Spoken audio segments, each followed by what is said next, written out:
the process FMEA team could opt additional members who possess knowledge regarding design, manufacturing process, quality, reliability, and tooling. By including personnel directly connected with the process such as the shop supervisor or operator, the possibility of missing any potential cost would be minimal. Okay, this is about the forming of team. Next one is brainstorm. The purpose of brainstorm session is to identify, the first one is failure mode. Failure mode is what could go wrong in the process. That is failure mode. Next, effect of failure. What will be the impact of such failure on the customer, that is both internal and external customer. Next, the cause of failure. In the cause of failure, the potential causes due to which the failure might occur. That is the cause of failure. Next, the current controls. What are the control or procedures which currently exist to prevent the causes of failure mode? How to control the failures. Next, rating. That is occurrence, severity, and detection. During the brainstorming session, all the failure modes identified are to be listed, and where the team feels that the few of the causes are really important or critical, only such failure modes are to be recorded in the form. These are the things to be brainstormed and collect the data. And third one is fill the form. The form or worksheet used to perform the analysis is similar to for both design FMEA and process FMEA. A typical FMEA worksheet is as shown in the table. An additional column or columns may be used to record the action plan. It may be convenient if this data is entered in MS Excel worksheet so that it is easier to calculate the RPN number. Some of the guidelines for filling the FMEA form are: first, you should specify what is the project. FMEA number should be provided, and who is the team leader, and date at which the FMEA was carried out.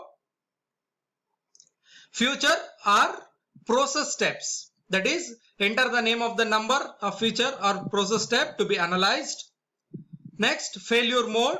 The failure mode is a potential failure mode in previous or subsequent stages. You list that. The effect, the description of the effect of failure mode from customer perspective should highlight safety issues or failure to comply with regulations. Next, the causes. The cause column contains a concise, clear, and comprehensive list of all root causes. In some cases, addressing these causes directly reduce the failure mode.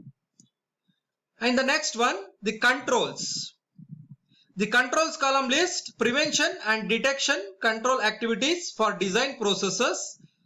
This control includes SPC tool of error proofing techniques such as Pocoyoke here. Okay, these things should be there in your forms. And the next step is assign rating to occurrence, difficulty, and severity. Already I told you what is occurrence, severity, and detection. Here, the rating provides a numerical values for 1 to 10 in terms of severity of the failures. It is the likelihood of occurrence and its potential for detection. These values are assessed both separately and in conjunction with one another to determine the priority of potential failures. Some specific industries have developed their own rating standards and some follow while giving the ratings. Rating for severity, occurrence, and detections are based on the standard tables. Failure modes are ranked through 3 risk categories as shown in your table. In this severity, a failure severity ranking is based on the perceived seriousness of the effect to the next component or phase of the product process. Thus, it should be most closely aligned with the effect of failure. This is also based on how the failure would affect the customer. So, the severity estimates are most often conducted using 1 to 10 scale, with 1 being low and 10 being crucial or critical. Next is occurrence. The occurrence ranking for failure mode provides an estimate of likelihood that a specific cause would occur. This estimate is generally based on historical data or other research data. Occurrence estimates are most often conducted using 1 to 10 scales, with 1 being low and 10 being critical. And last, detection. The detection ranking is based on the assessment of whether the current controls are able to detect the failure modes or causes that could lead the failure modes. Detection ranking are most often conducted using 1 to 10 scales, with 1 being low and 10 being critical. Ratings are determined in terms of severity of failure, occurrence, and detection. After the brainstorming session, the team marks the rating for severity, occurrence, and detection.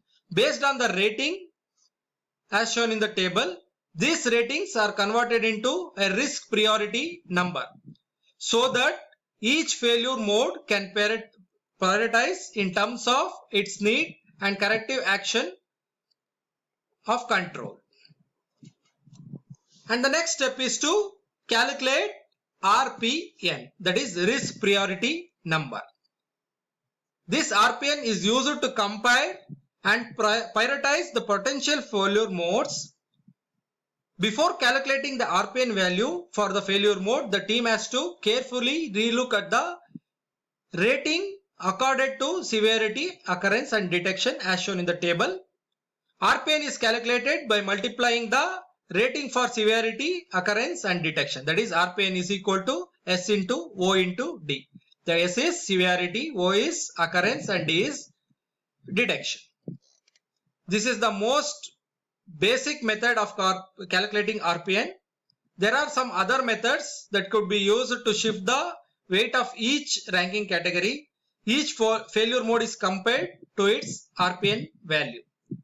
Typical range of RPN number are set as requiring corrective action, and if a failure mode RPN falls within this range, the team needs to ensure that it finds method to reduce the risk.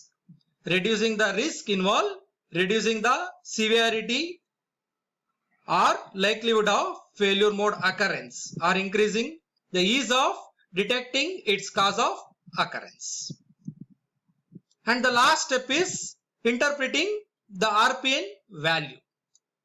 This RPN value are relative and gain meaningful only when they are compared and weighed against RPN values for other failure modes. RPN values are used to compare the risk of identified failure modes. A high RPN value indicates one or a combination of three things, that is severity, occurrence, and detection. Generally, the mode with highest RPN is established as high priority for improvement.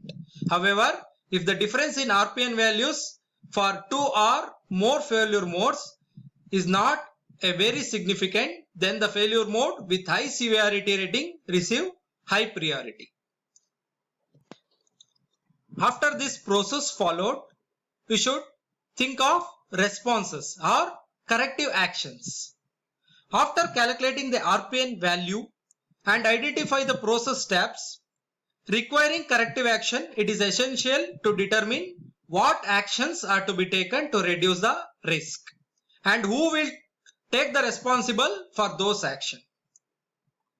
The next step is to have a clear schedule when the cause of likelihood failure is to be eliminated. So this FMEA is a useful tool and could be used to anticipate likely failures prior to implementation of the solution. By undertaking FMEA, the project team avoids the possible failures during trial runs and final implementation. This is about FMEA. And the next tool is design of experiments, that is DOE. During the analysis phase, the team arrived with few causes which were responsible for process variations. Here the Six Sigma team should make sure that the process variations are created by the same factor by means of DOE, that is design of experiments. During this process, after planning, changes are made in one or more process factors and changes in input variables are observed. Similarly, during the improve phase, it is necessary to cross-verify the suitability of the solutions. So, this DOE begins with determining the objectives of the experiment and selecting the process factors for the study. An experimental design is a laying out of the detailed experimental plan in advance of doing the experiments. Well chosen experimental design maximize the amount of information that can be obtained for a given amount of experiment effort. It is often a mistake to believe that one big experiment would give the answer.